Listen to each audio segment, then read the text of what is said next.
Aviz, welcome back to my channel. So many of you have been asking a lot of questions regarding like a PhD interview, like PhD interview में क्या करते हैं, like क्या होता है, and PPT जो हम present करते हैं उसमें उसमें like what is the content जो हमें present करना होता है. So that's why I thought why not to make one video ताकि मैं इसमें आपको सब चीज़ें बता सकूँ. आई होप इस वीडियो में सारा कवर हो जाएगा. कवर नहीं होता है तो I make part 2 also of this video.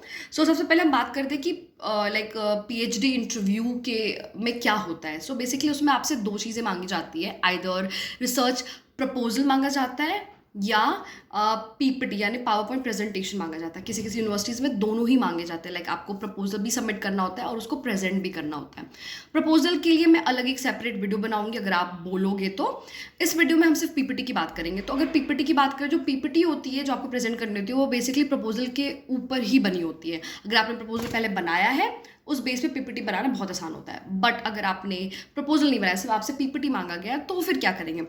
तो आई वॉन्ट कि आप पेंसिल लेके बैठे ताकि मैं आपको कंटेंट बताऊं कि क्या कंटेंट हम उसमें डालते हैं. तो सबसे पहला होता है उसमें हम फर्स्ट जो स्लाइड होता है you can put it like अगर आप चाहे तो अपने मार्क्स डाल सकते हैं. अगर आपके मार्क्स काफ़ी अच्छा है तो it could be a good start to attract जो भी प्रोफेसर्स वहाँ पे बैठे हैं उनको अट्रैक्ट करने का बहुत अच्छा तरीका है. सेकंड स्लाइड में आप इंटर्नशिप डाल सकते हो. अगर आपने इंटर्नशिप्स किया है तो ये सब चीज़ें भी बहुत अट्रैक्ट करती है.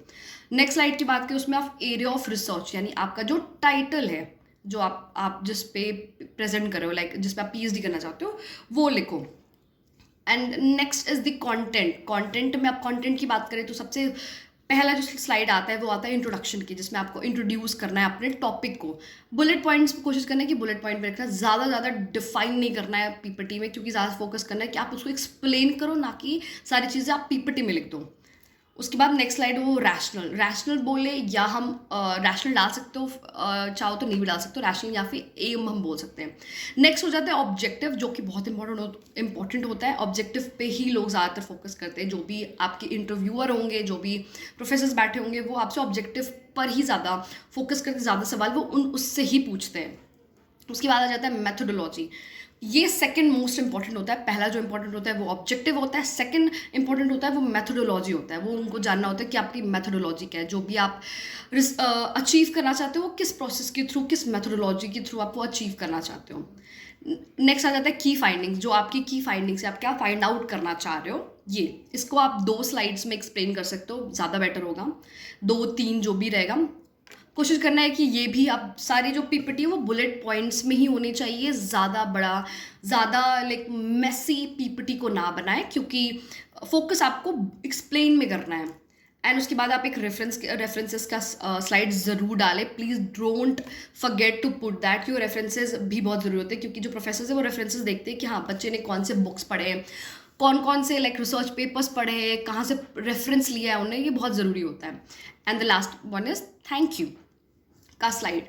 तो अब मैं अब नाउ आई टेल यू कि मेन चीज़ें क्या होती है जो आपको ध्यान देना है PPT के दौरान. मतलब क्या चीज़ें वो एक्सपेक्ट करते हैं आपसे. पहला तो जो भी आपका टाइटल होगा उसके ऊपर, लाइक टाइटल से पहले स्पेशलिटी. आपको सबसे पहले आपको पता है जो आपकी स्पेशलिटी की, लाइक फॉर एग्जांपल मैं मास कम्युनिकेशन स्टूडेंट हूँ, मेरी स्पेशलिटी फिल्म स्टडीज़ है, तो आपको फिल्म स्टडीज़ के ऊपर काफ़ी अच्छी नॉलेज होनी चाहिए. वो यही चेक करते हैं. टॉपिक के ऊपर ज़्यादा नहीं करते. उन्हें पता है कि आप you are just a master student और आपको रिसर्च का ज़्यादा आइडिया नहीं है, तो आप उतना कुछ एक नॉलेज नहीं होगा आपके पास. बट उनको ये उनके दिमाग में ये तो होता है कि आपको एटलीस्ट जो आपकी स्पेशलिटी है आपको उसके बारे में तो नॉलेज होना चाहिए.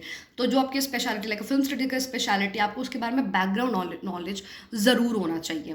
वो बैकग्राउंड नॉलेज को टेस्ट करते हैं. उनकी बेसिक मतलब सवाल ऐसे कोई बहुत डिफिकल्ट नहीं आते, वो बहुत बेसिक ही सवाल पूछते हैं, क्योंकि उनको जानना होता है कि बेसिक्स आपके क्लियर है या नहीं जिसके ऊपर आप रिसर्च करना चाहते हो. ठीक है. एंड प्लस उनको ये भी होता है कि कितने हार्ड वर्किंग. अगर इंटेलिजेंट आप उतने नहीं हो तो भी चलता है, बट हार्ड वर्किंग होना बहुत ज़रूरी होता है. आपके प्रेजेंटेशन में, आपके वे ऑफ एक्सप्लेनिंग में उनको ये चीज़ समझ आना चाहिए कि you are a very hard working student and you are here to finish the PhD इन 3 ईयर. क्योंकि बहुत सारे कॉलेजेस की अब जो फोकस, यूनिवर्सिटीज़ की फोकस हो गया है कि PhD को 3 साल में फिनिश करना है, 5 साल में एक्सटेंड नहीं करना है. तो उनको ये देखना बहुत ज़रूरी होता है कि जो बच्चा है जो भी अप्लाई कर रहा है उसमें हार्ड वर्किंग है. अगर हार्ड वर्किंग हो तो फॉर श्योर आपका एडमिशन हो जाएगा. And be confident. नर्वस नहीं होना है, आपका जो भी लैंग्वेज हो, यूजुअली तो इंग्लिश में ही होता है, बट जो भी लैंग्वेज हो, हिंदी हो चाहे इंग्लिश हो, जो भी हो, बस कंफर्टेबल होना चाहिए, एक्सप्लेन अच्छे से करना है। क्रॉस क्वेश्चनिंग होती है, प्रोफेसर क्वेश्चंस बहुत पूछेंगे, जो भी इंटरेस्टेड होते हैं आपको लेने में, वो क्वेश्चनिंग बहुत करेंगे, तो क्वेश्चंस को अच्छे से डील करनी है। अगर जो क्वेश्चंस के आंसर्स नहीं आ रहे हैं, उनको आप बहुत प्यार से, यू कैन से इट कि I don't know about it, but I will surely B study about it, and next time मुझे इसके बारे में ज़रूर पता होगा। आप बहुत प्यार से इसको बोल दो, instead of fighting about it. आप पोलाइटली उस चीज़ के लिए सॉरी बोल सकते हो, क्योंकि फाइटिंग करने से कोई फ़ायदा नहीं होने वाला। इससे आप आपके इंटरव्यूअर का गुस्सा बढ़ा देते हो। तो इट्स बेटर टू से sorry, I don't know about it, but I will surely be studying about it. तो ये जो वीडियो है मैंने बहुत रॉ रखा है। इट्स अ काइंड ऑफ मेरी एक्सपीरियंस क्या थी इंटरव्यू, लाइक पीएचडी इंटरव्यू के दौरान मैंने ये कोशिश किया बताने का, क्योंकि मैंने जो भी मेरे कमेंट सेक्शन में मैंने बहुत सारे सवाल देखे। आई नो अभी पीएचडी इंटरव्यूज़ काफ़ी चल रही होंगी, इसलिए आपके दिमाग में काफ़ी सारे सवाल होंगे। अगर और भी कोई सवाल है regarding PhD interview, regarding presentation और प्रपोजल्स कैसे बनाना है, do let me know in the comment section. Comment section में आप डाल दो, मैं I will surely be making video on that also. I hope this video help you a lot. So see in the next video.